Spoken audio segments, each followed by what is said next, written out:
Welcome to my channel. If you enjoy this story, don't forget to subscribe and like. The hollow didn't hum, it wailed. A sprawling maze of rusted steel and ash, it clawed across the barren crust of Calyx 9, a planet that hadn't seen sunlight in centuries, its sky choked with rust-red storms. The air was a bitter mix of sulfur and despair, pumped through vents that rattled like the last breaths of a dying machine. Beneath the skeletal remains of old atmospheric processors, the lower warrens thrummed with stubborn, gritty life.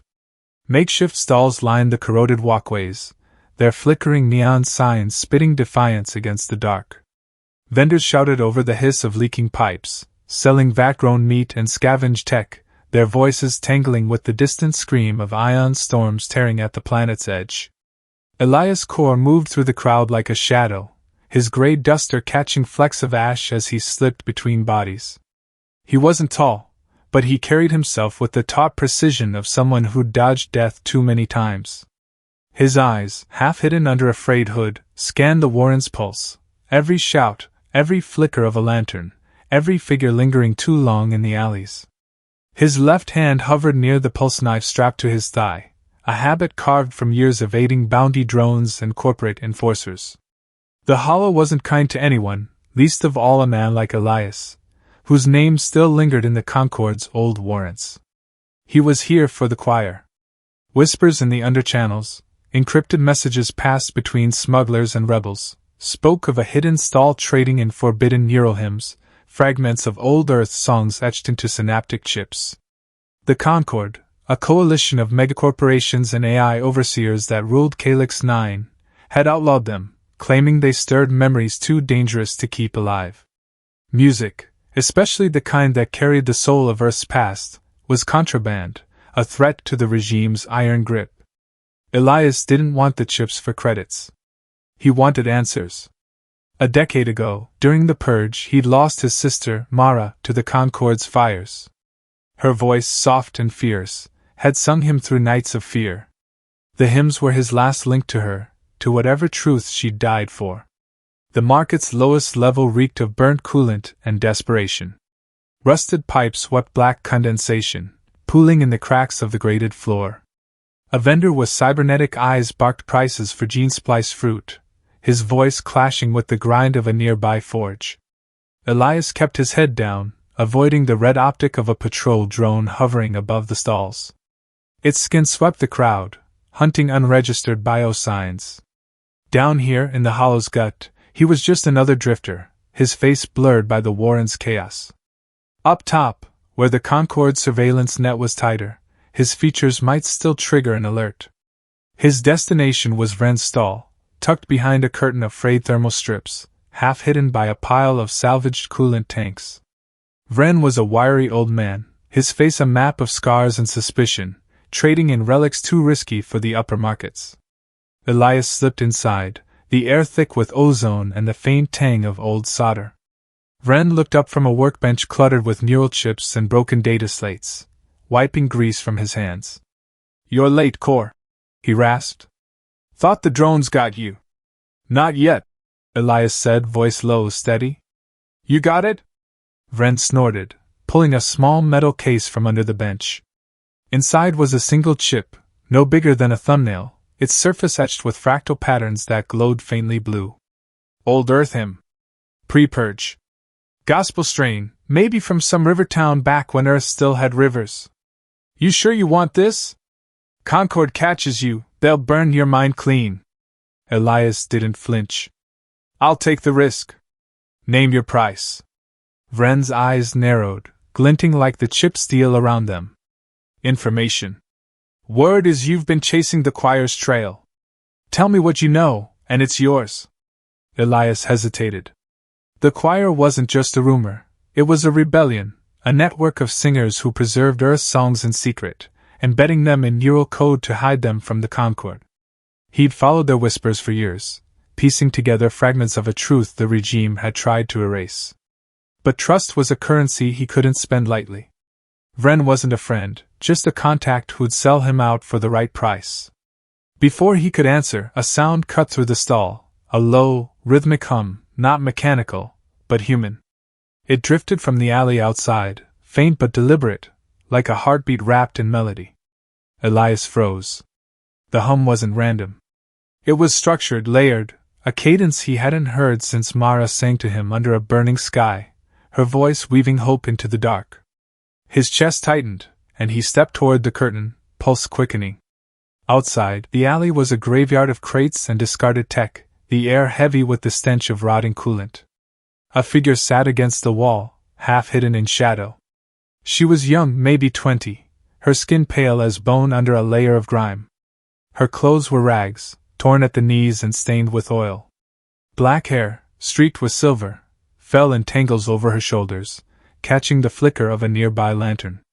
She wasn't chained, but her posture, knees drawn up, arms wrapped tight around herself, screamed captivity. Her lips moved barely, shaping the hum. No words, just breath, measured and deliberate, like a code woven into silence. A vendor across the alley spat, his voice cutting through the din. "Mute trash," he muttered, tossing a core of vat fruit toward her. It landed near her feet, splattering juice on the grate. She didn't flinch, didn't look up. The hum continued unbroken, its rhythm pulling at Elias like a tide. He'd seen this before, people discarded, labeled, rot claim, by the Concord, left to rot or be incinerated at the next sweep. He should have walked away. He'd learned long ago that stopping meant trouble. But the hum held him, stirring a memory of Mara's voice, singing in the dark before the purge took her. He crouched, keeping his distance, eyes on her lips.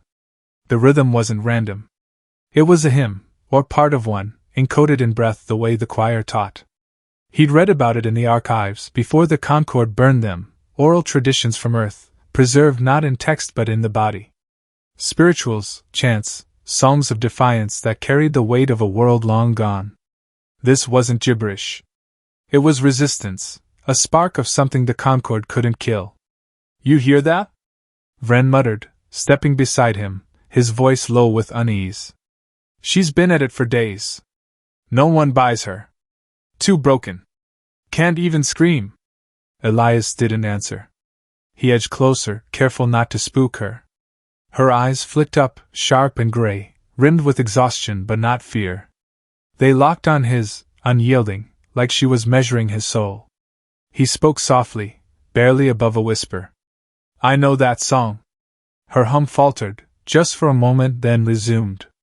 The pattern shifted slightly, a response, intentional. She understood. A klaxon blared overhead, sharp and grating, its echo bouncing off the warren's walls. "Sector sweeps begin at second bell." The tannoy crackled, cold and mechanical. "All rot claim assets not tagged will be processed. Compliance is mandatory." Vren cursed under his breath, his scarred hands twitching. "That's your cue, Core. Take your chip and go." Elias didn't move. His data slate, tucked inside his duster, hummed faintly against his chest. He pulled it out, fingers moving fast across the cracked screen. Treaty Protocol 19B, an ancient clause buried in Concord law, protected cultural artifacts, including living carriers of oral tradition. It was a relic of a time when humanity still had rights, but he'd seen it work once, years ago, before the purge tightened its chokehold. "She's not rot claim," Elias said, voice steady, cutting through the alley's noise. "She's an oral archive. Choir lineage." Vren laughed, a wet, bitter sound that grated like rust. "You're insane, Core. She's a half-dead nobody with no papers. You want her? She's yours, but don't expect me to back your play when the drones come." Elias ignored him. He knelt closer, still keeping space between them, his eyes meeting hers. "My name's Elias. I'm not here to hurt you. Can you stand?"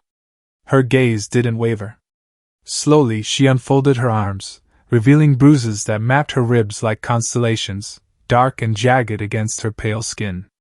She stood unsteady, her bare feet gripping the grate, toes curling against the cold metal. The hum stopped, but her breath stayed rhythmic, deliberate, like she was still singing in her bones.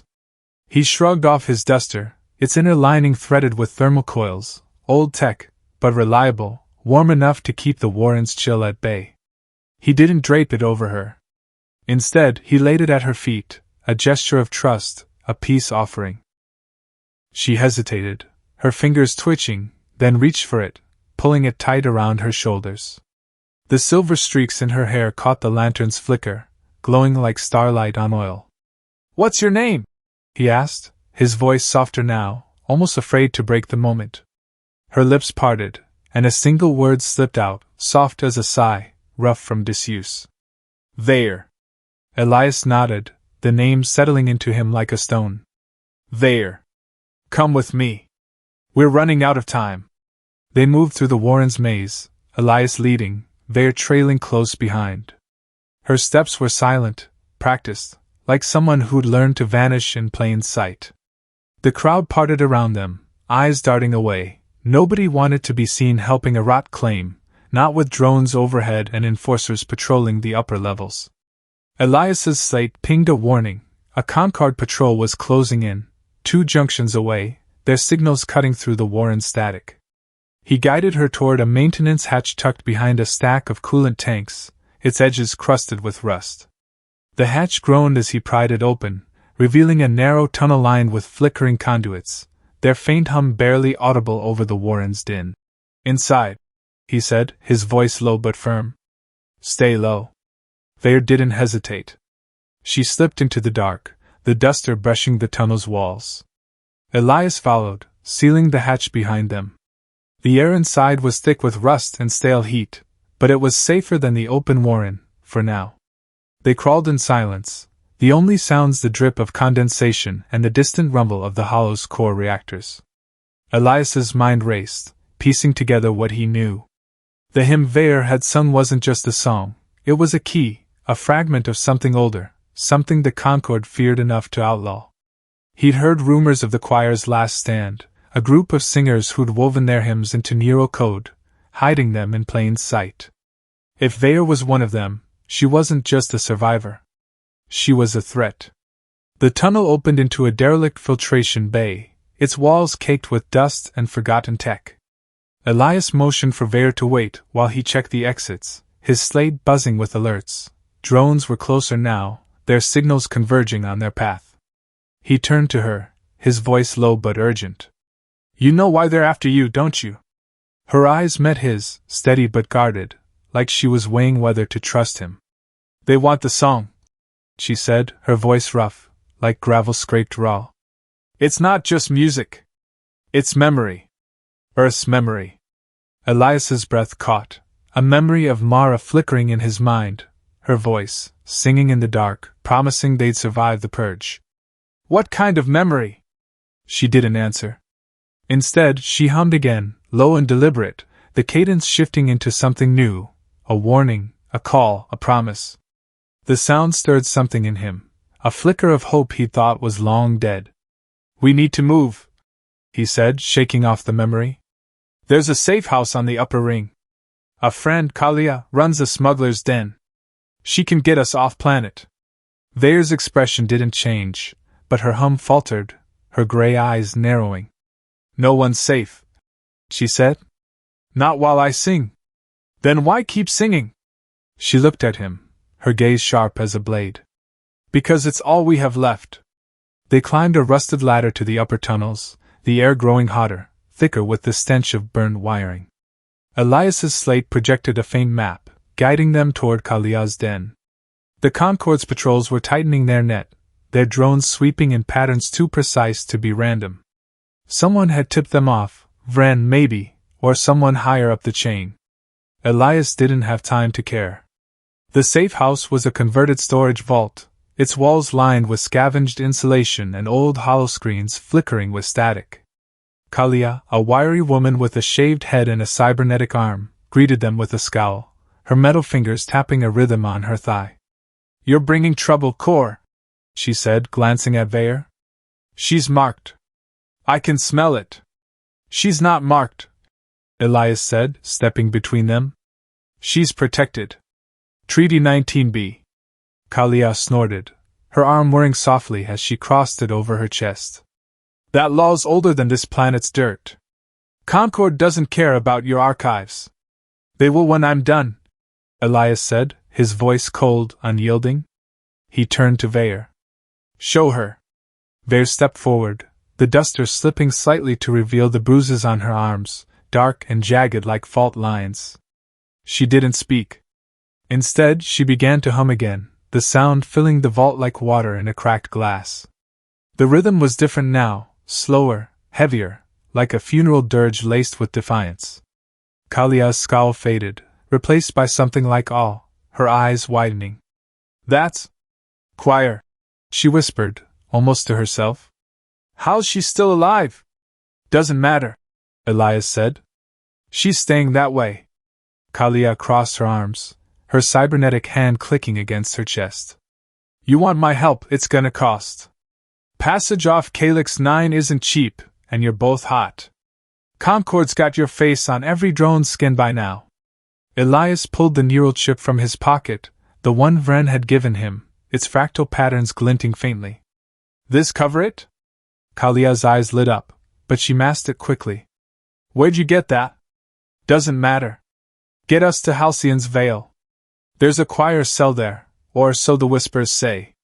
Kalia hesitated, then nodded, her arm whirring as she gestured to her console. Deal. But you're on your own if the drones catch up. The vault's lights dimmed as Kalia powered up her smuggling rig, a patched-together console that could spoof Concord transponders. Vare sat against the wall, her hum fading into silence, her gray eyes tracking the shadows. Elias crouched beside her, his voice low. You don't have to trust me, he said. But you need to tell me what that song does. Why the Concord wants it gone.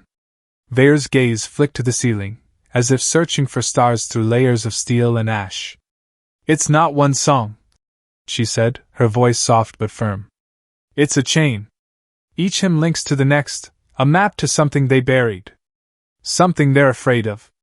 What? She met his eyes, her voice barely above a whisper. Freedom. Before Elias could press further, Kalia's console screeched, a sharp warning cutting through the vault. Drones, she hissed, her fingers flying across the controls. They're locking the sector. We've got minutes, maybe less. Elias grabbed Vare's arm, pulling her to her feet. Move. They followed Kalia through a hidden panel into a maintenance duct, the air thick with heat and the growl of distant machinery. The duct was a maze of twists and turns, its walls slick with condensation, the faint hum of conduits vibrating under their feet. Elias's slate buzzed with alerts. Drones were closing in, their signals converging on the vault. Someone had sold them out, and the betrayal stung like ash in his throat. The duct spat them out into a loading bay, where Kalia's ship, a battered freighter named No Quarter, waited under a tarp of thermal cloaking. The bay was quiet, too quiet, the kind of silence that screamed ambush. Elias's hand tightened on his pulse knife, his eyes scanning the shadows. Stay behind me, he told Vare. She didn't argue, but her hum started again, low and steady, like a shield woven from sound. The rhythm was new, faster, sharper, a call to arms. Elias felt it in his chest, like a second heartbeat, urging him forward. The ambush came fast. 4 Concord enforcers emerged from the shadows, their armor glinting under the bay's flickering lights. 2 carried neural stunners, the kind that could fry a brain in seconds. The leader, a tall man with a face half hidden by a visor, stepped forward, his voice flat and cold. Dr. Elias Core. You're harboring contraband. Surrender the asset, and we might let you walk. She's not an asset, Elias said, stepping in front of Vare, his pulse knife humming faintly in his hand. She's a person. The leader tilted his head, his visor glinting. She's a relic. A walking violation of Concord law. Hand her over, or we burn you both. Vare's hum grew louder, the cadence shifting into something fierce, unyielding, like a storm building in her throat.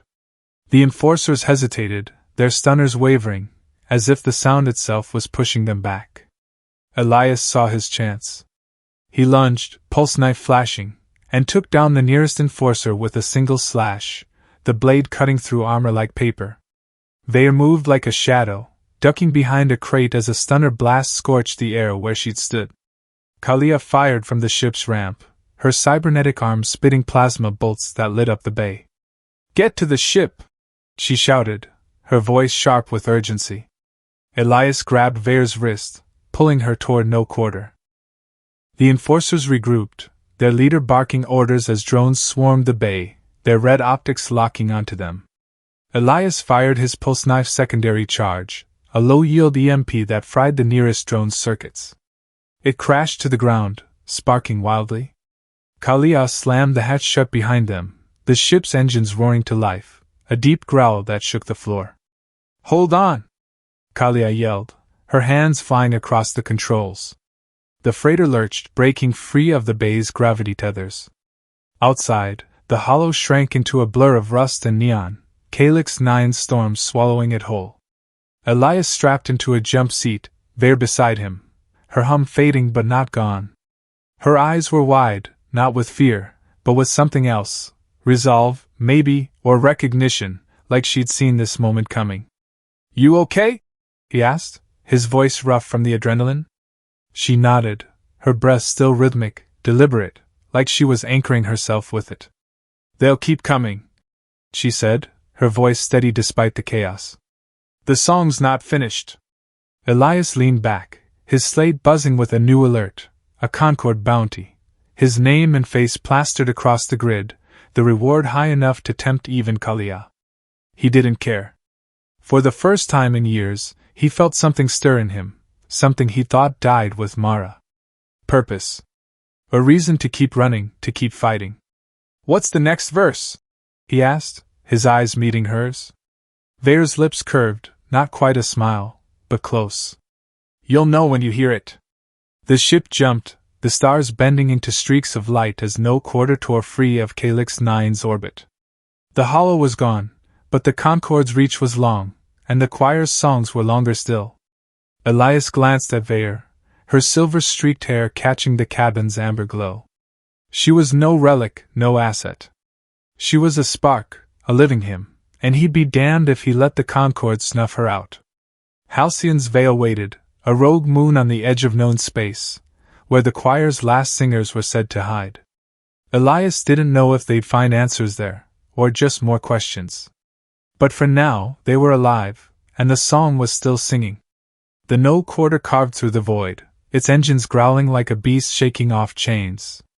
Halcyon's Veil loomed ahead, a rogue moon cradled in the shadow of a gas giant, its surface a patchwork of ice and stone glinting under faint starlight. The moon was a ghost, uncharted by Concord maps, a place where smugglers and exiles hid from the regime's all-seeing drones. Elias Kors sat in the co-pilot's seat, his eyes fixed on the viewport, where the Veil's jagged silhouette grew sharper against the black. His data slate, propped on the console, flickered with static, its cracked screen struggling to parse the moon's encrypted signals. Beside him, Kalia's cybernetic arm clicked as she adjusted the ship's cloaking array, her face taut with focus.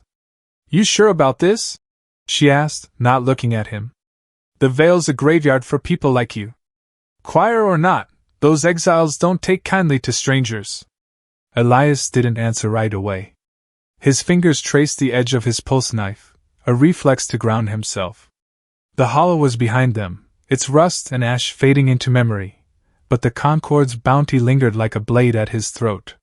He glanced back at Vare, strapped into a jump seat in the cargo hold. Her silver-streaked hair caught the cabin's amber glow, her gray eyes fixed on the floor, lips moving faintly, not humming now, but whispering, as if testing the shape of a song.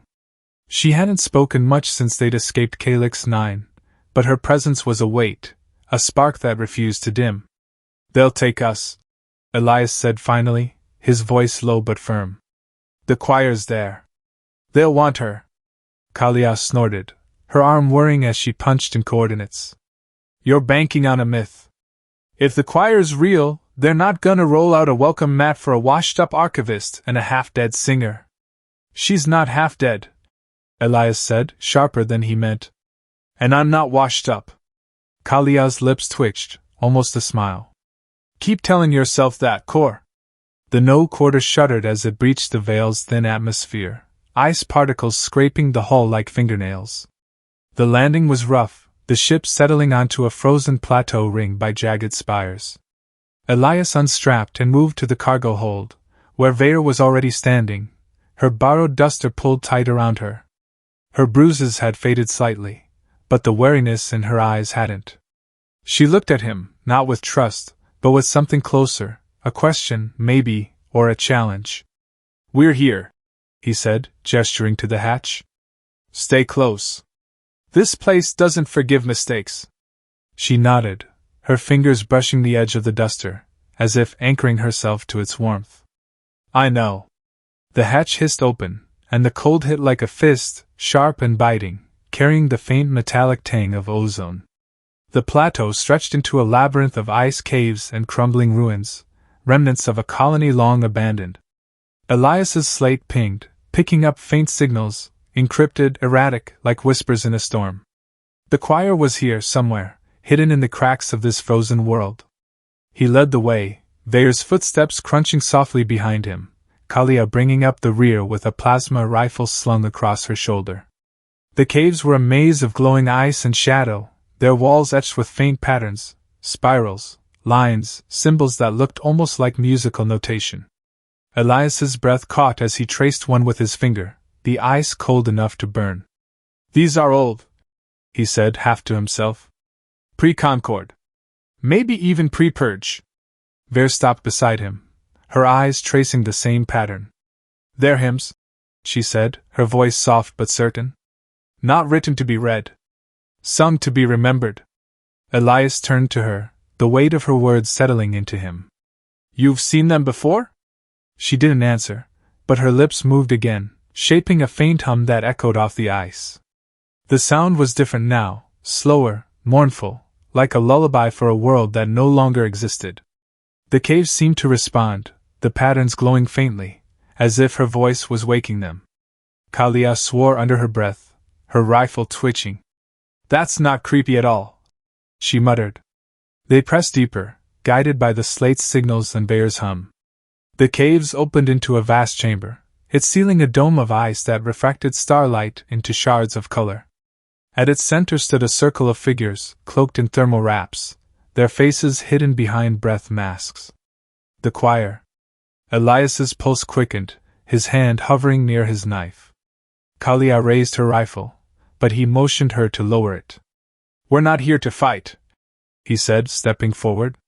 One of the figures, taller than the rest, pulled back her mask, revealing a woman with sharp features and eyes like chipped flint.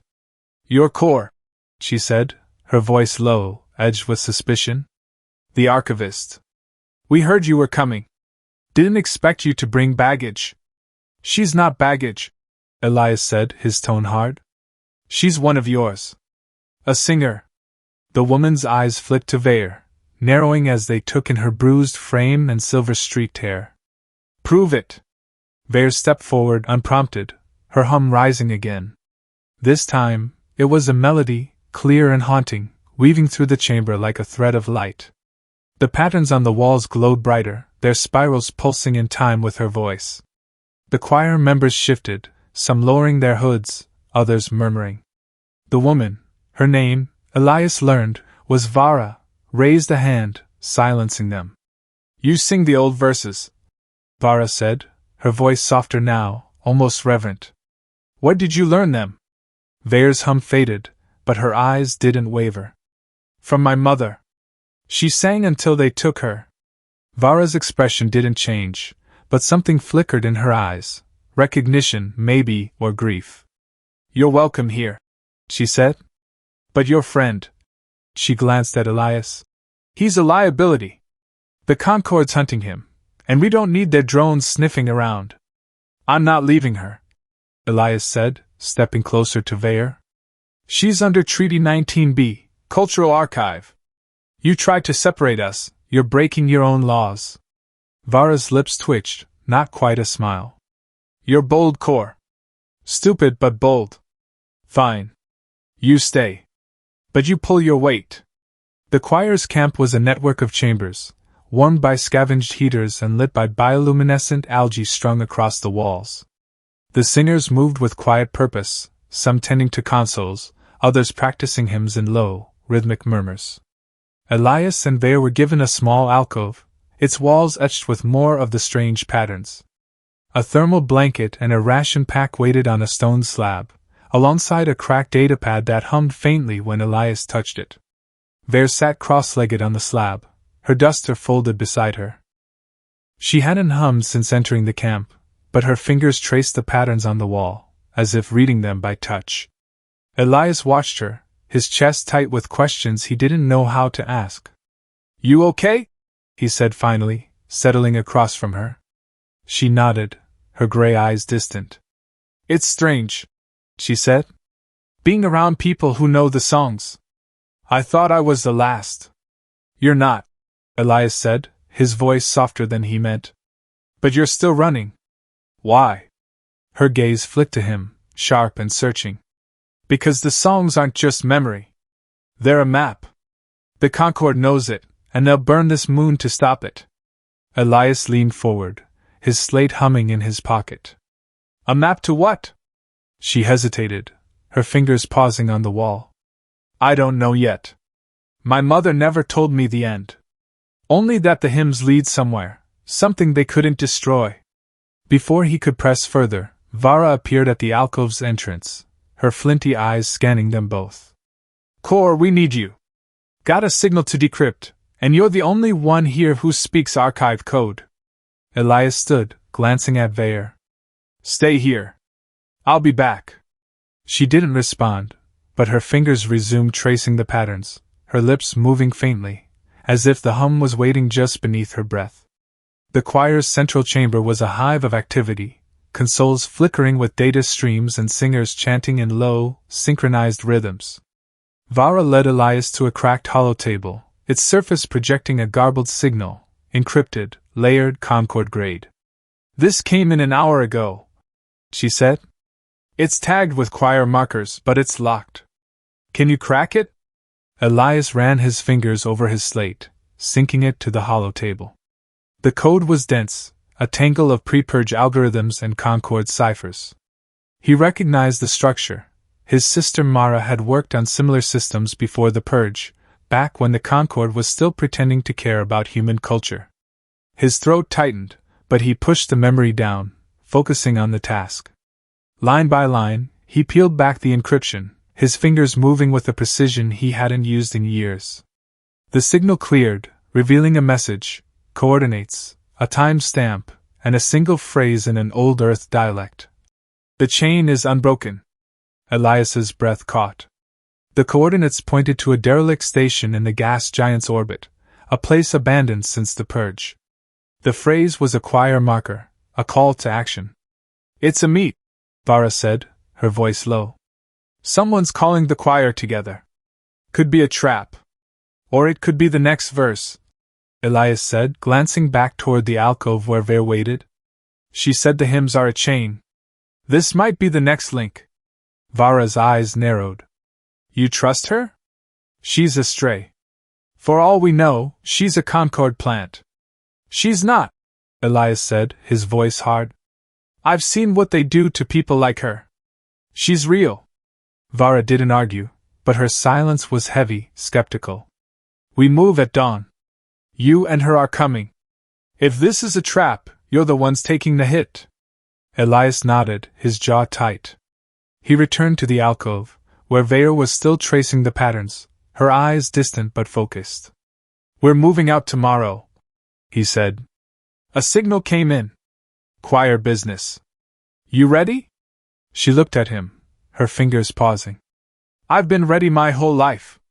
That night, the camp was quiet, the singers' hums fading into a soft, collective rhythm that pulsed through the ice.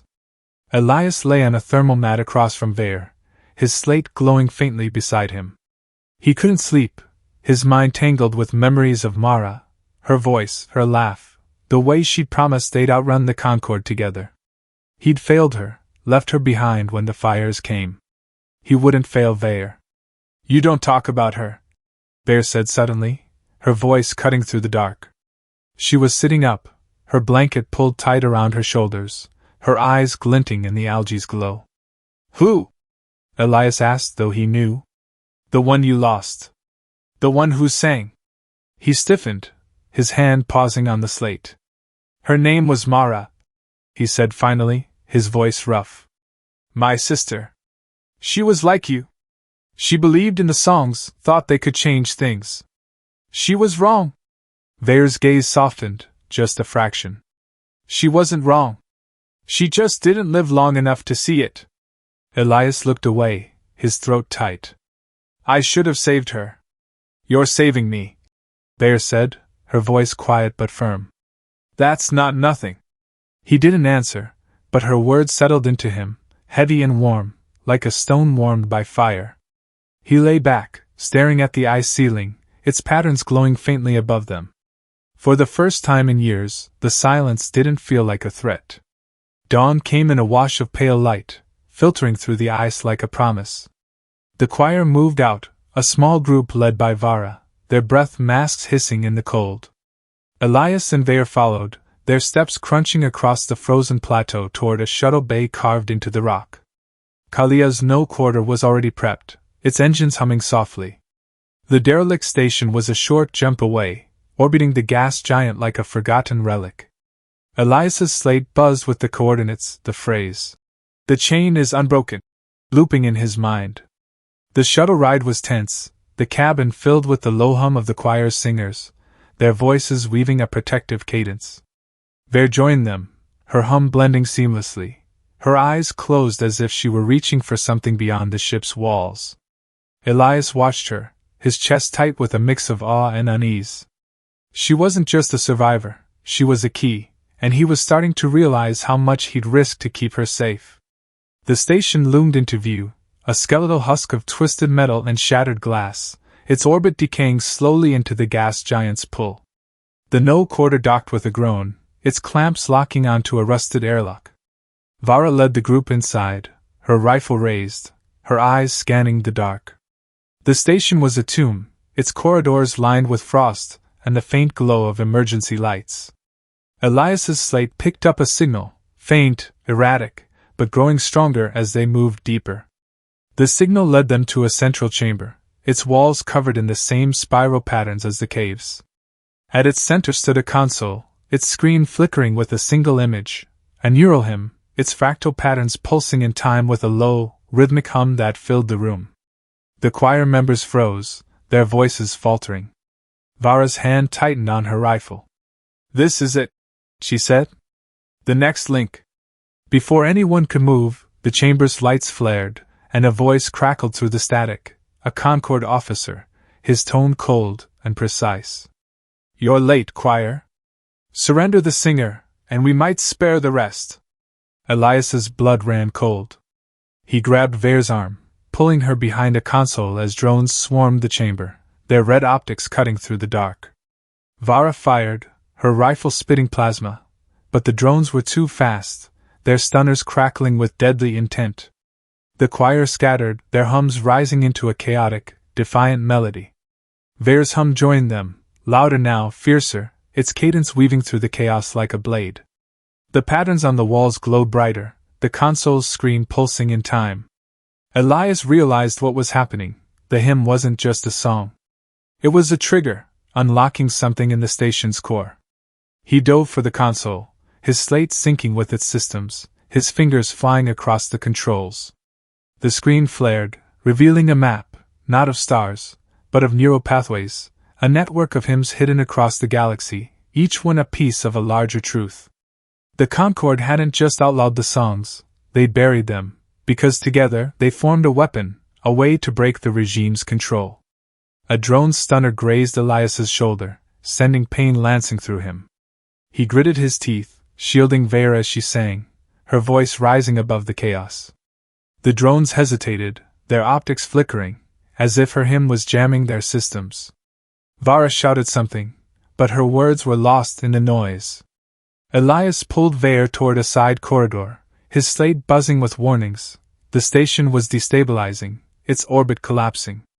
They ran, the choir's hums echoing behind them, a chorus of defiance against the drones. Kalia's voice crackled through Elias's calm. Get to the shuttle! We're out of time! The corridor shook, metal groaning as the station began to tear itself apart.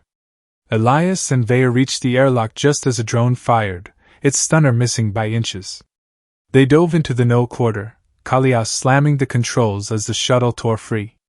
Behind them, the station erupted in a silent bloom of light, its fragments spiraling into the gas giant's pull.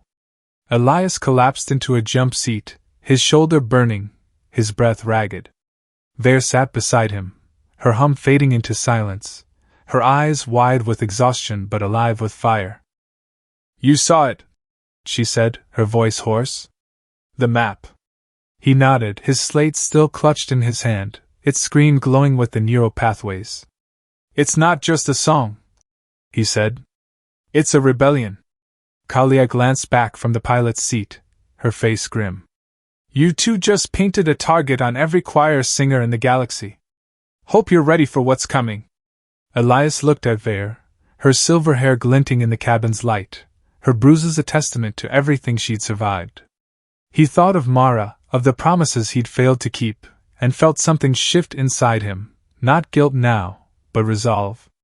"We're ready," he said, his voice steady. Veer's hand brushed his, not for balance, but for connection, her fingers warm against his skin. "The chain's not broken," she said, her voice soft but unyielding. "Not yet." The no quarter jumped, the stars bending into streaks as they fled the veil.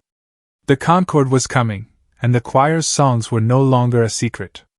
Elias didn't know what the next verse held, but he knew one thing: he'd fight for it, for her, for the memory of a world that refused to die. The no quarter tore through the void, its hull scarred from the station's collapse, engines straining against the pull of the gas giant's gravity.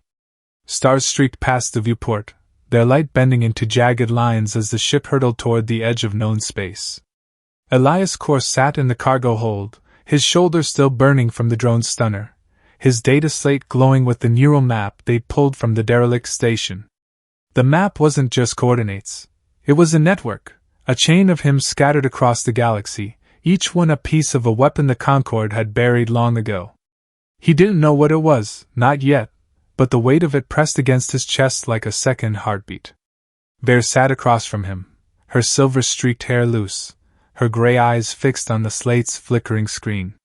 Her hum was silent now, but her fingers traced invisible patterns in the air, as if she were still singing in her bones. The thermal blanket draped over her shoulders did little to hide the bruises that still lingered, faint but stubborn, a map of everything she'd endured. Elias watched her, his throat tight with a mix of awe and fear, not of her, but of what she carried. The hymns, the choir, the map, they were more than relics. They were a call to war, and he'd signed up without knowing the cost. Kalia's voice crackled over the comm, sharp and urgent. "We've got company. Concord cruiser, closing fast. Their transponders screaming our names." Elias stood, his pulse knife humming faintly in his hand. "Can you outrun them?" "Not a chance," Kalia said, her cybernetic arm clicking as she wrestled the controls. "They've got a lock. We've got maybe 10 minutes before they board." Veer's eyes met his, steady, unyielding. "They're not after you," she said. "They want me. The hymns." "Then they're not getting you," Elias said, his voice low but fierce. He turned to the slate, pulling up the map. The neural pathways pulsed, their endpoints converging on a single location, a forgotten colony world, Elysium 3, abandoned after the purge. The choir's final hymn was there, the last link in the chain. If they could reach it, they might unlock the weapon, or die trying. Kalia's shuttle wasn't built for war, but it was fast, and she pushed it to its limits, weaving through asteroid fields and ion storms to shake the cruiser's lock. The cabin shook, metal groaning under the strain, but Elias kept his focus on the slate, cross-referencing the map with old archive data. Elysium 3 was a ghost, its atmosphere barely breathable, its surface a wasteland of ash and ruins. But the choir's signal was strong, a beacon pulsing through the static. They were close. The no quarter dropped out of jump near Elysium 3, the planet's gray surface looming like a bruise against the black. Kalia landed in a crater, the ship's cloaking array flickering as it struggled to hide them. "This is as far as I go," she said, her voice tight. "You want to play hero, that's on you. I'm not dying for a song. Elias didn't argue. He grabbed his gear, pulse knife, slate, and a scavenged breather mask, and turned to Vare. You ready? She nodded, pulling the duster tight around her. I've always been ready. They stepped onto Elysium 3, the air thick with ash and the faint hum of distant machinery. The ruins stretched across the crater, skeletal structures half buried in dust, their walls etched with the same spiral patterns they'd seen on Halcyon's Vale. Elias's slate pinged, guiding them toward the signal source, a collapsed temple at the crater's edge, its dome cracked but intact, glowing faintly under the ash-choked sky. As they approached, the ground trembled, and a low hum rose from the temple, not mechanical but human, a chorus of voices weaving through the ruins. The choir was here, or what was left of it. Elias's chest tightened, memories of Mara flooding back, her voice, her promise that the songs would outlive them all. He pushed the thought down, focusing on Vare's steady steps beside him. The temple's interior was a cavern of shadow and light, its walls pulsing with bioluminescent algae and etched patterns that glowed in response to Vare's hum. She'd started singing again, low and deliberate, her voice threading through the air like a needle pulling stitches. The patterns brightened, revealing a console at the chamber's center, its screen alive with fractal hymn patterns. Elias synced his slate, his fingers trembling as he worked. The final hymn was here, encoded in the console, but it wasn't just a song. It was a neural override, a code designed to disrupt Concord AI systems, to free human minds from their control. This is it, Elias said, his voice barely above a whisper. The weapon. The hymns were never just songs, they're a kill switch for the Concord's network. Vare's hum faltered, her eyes wide with realization. My mother knew, she said. She said the songs could break chains. I didn't understand until now. Before they could activate the console, the temple shook, and a Concord dropship roared overhead, its floodlights cutting through the ash. Enforcers poured out, their armor glinting, neurostunners crackling in their hands. At their center was a figure Elias recognized, Vara, the choir's leader from Halcyon's Vale, her flinty eyes cold and unyielding. She wasn't cloaked now, her Concord uniform stark against the ruins. You sold us out, Elias said, his voice low, venomous. Vara's lips twitched, not quite a smile. You think the choir could hide forever? The Concord offered me a deal, your singer for a clean slate. I took it. Vare stepped forward, her hum rising again, fierce and unyielding, its cadence weaving through the temple like a storm. The patterns on the walls flared, the console's screen pulsing in time. The enforcers hesitated, their stunners wavering as the hymn disrupted their neural implants. Vara's face twisted, her hand gripping a control pad. Stop her! She barked, but her voice was drowned out by the choir's hum, rising from the shadows.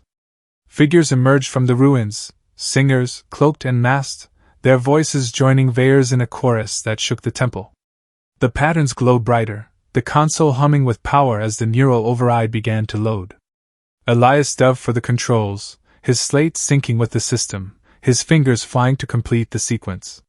The enforcers fired, stunner blasts scorching the air, but the choir's song held them back, their implants glitching under the hymn's weight. Vara lunged, her own stunner aimed at Vare, but Elias was faster. He tackled her, his pulse knife slashing through her armor, sending her sprawling. The control pad skidded across the floor, its screen flashing a warning. The Concord cruiser was preparing to fire, a plasma barrage that would level the temple. We're out of time! Elias shouted, pulling Vare toward the console. Sing! Vare's voice rose, clear and fierce, the final hymn pouring out of her like a river breaking a dam. The console flared, its screen projecting the neural override across the galaxy, a signal that hacked into every Concord AI, every drone, every implant. The enforcers screamed, clutching their heads as their systems fried. Vara staggered to her feet, her eyes wide with panic, but the hymn overwhelmed her, her implants sparking as she collapsed. The temple shook, the cruiser's barrage tearing into the crater. Elias grabbed Vare, shielding her as the ceiling cracked, dust and ash raining down. The choir's singers stood their ground, their voices unbroken, their hums weaving a shield of sound that held the temple together just long enough. Elias's slate buzzed, the override complete, the signal spreading like wildfire through the Concord's network. The cruiser's lights flickered, its systems crashing as the hymn took hold. The barrage stopped, the ship listing in the sky before retreating into the void. The temple fell silent, the choir's voices fading into a soft, mournful cadence. Elias and Vare stood, breathless, surrounded by the singers, their faces unmasked now, their eyes filled with awe and exhaustion. "You did it," Elias said, his voice rough, his shoulders screaming with pain. Vare shook her head, her silver hair catching the temple's faint glow. "We did it." The chains unbroken. Vara lay motionless, her implant burned out, her betrayal undone by the very songs she tried to sell. The choir gathered around the console, their hums resuming, softer now, a hymn of remembrance rather than war. Elias's slate pinged, picking up signals from across the galaxy, other choir cells, picking up the override, spreading the hymns to colonies and stations long silenced by the Concord. Kalia's voice crackled through the calm, her tone grudging but relieved. "You're not dead. Good. No quarter's still here, but I'm not waiting forever. Get moving!" Elias and Vare stepped out of the temple, the ash settling around them, the sky clearing to reveal a faint glimpse of stars. The choir followed, their voices low but steady, carrying the hymns into the open for the first time in centuries. Elias thought of Mara, her promise that the songs would outlive them all. She'd been right. Vare's hand found his, her fingers warm and steady, not trembling anymore. "What now?" she asked, her voice soft but alive with possibility. Elias looked at her, at the singers, at the stars breaking through the ash. "We rebuild," he said. "Not just the songs, but everything they mean. Freedom. Home." She smiled, a small, fierce thing, like sunlight on ice. "Home," she echoed, and for the first time, her hum was soft, not defiant but hopeful, a melody that carried the weight of a world reborn.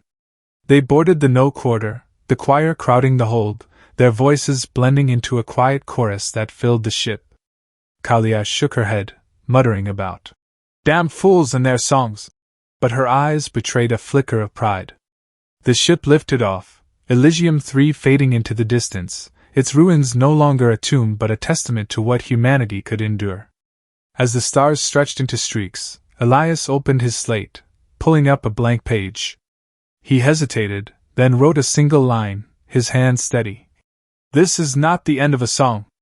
It's the beginning of a world." He showed it to Vare, her eyes tracing the words, her lips curving into a smile.